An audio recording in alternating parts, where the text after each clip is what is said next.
Hello everyone, it's me Lisa, and in today's video I'll be teaching you guys how to find your Revolut card pin number. So without any further ado, let's get started. The first thing you do is open your Revolut app, and to launch the Revolut app on your smartphone, you need to have it installed properly, or you can also download it from the App Store or iOS Store. Secondly, you need to log into your account, so make sure that you already have an account and you've already made it. If you've not, then please make an account. After that, you want to select the card of which you want to find the pin to. Then you can navigate to the card settings.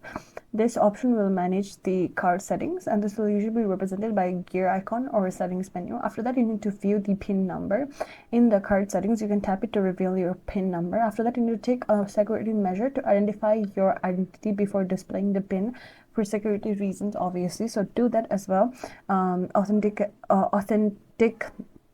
pins should be added so that your pin will be visible and it should be authorized properly. So the seventh step is to note down your pin number as you've come to see what your pin number is. After that, you can close your app and everything will be just as normal. So this is a quick and easy way on how you can find your Revolut card pin number. So if this video helped you out, please be sure to like, comment, share, and subscribe. It's me, Elise, signing out. I'll see you in the next one.